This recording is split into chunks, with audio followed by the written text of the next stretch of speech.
Real estate కానీ లేదా ఎవరైనా ఇల్లు అమ్ముకుంటే పాత రేట్లకి కొత్త రేటుకి అంటే కొత్తగా అమ్మిన రేటుకి మధ్యన వచ్చినటువంటి లాభం మీద 12.5% పన్ను అంటూ బిల్లులో పెట్టినటువంటి నిర్మలా సీతారామన్ అది ఉపసంహరించుకున్నారు. నిన్న బడ్జెట్ ఆమోదం సందర్భంగా కీలక నిర్ణయం తీసుకున్నారు.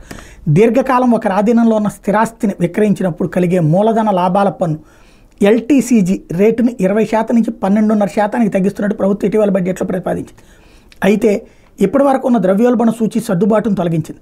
2001లో ముందు కొన్న ఆస్తుల్ని మాత్రం ద్రవ్యోల్బణ సూచి సర్దుబాటు చేసుకునే అవకాశం ఉంటుందని స్పష్టం చేశారు. ఈ నెల 23 నుంచే ఇది అమల్లోకి వచ్చింది. ఫైనాన్స్ బిల్లుకి మంగళవారం ప్రభుత్వం ప్రతిపాదించిన సవరణ ప్రకారం ఈ ఏడాది జూలై 23కు ముందు ఇళ్లు కొనుగోలు చేసిన వాళ్ళు ఈ పన్ను రేటు రెండింటిలో కావాల్సింది ఎంచుకునే వీలు కల్పించారు. వ్యక్తులు అవిభాజ్య హిందూ కుటుంబాలకు హెచ్యుఎఫ్ ఈ అవకాశం కల్పిస్తున్నారు. ద్రవ్యోల్బణ సర్దుబాటు లేకుండా కొత్త పన్ను రేటు ప్రకారం ద్రవ్యోల్బణ సర్దుబాటుతో పాత పన్ను రేటు ప్రకారం గణించుకుని ఏది తక్కువైతే అది చెల్లించే వెసులుబాటు కల్పించారు.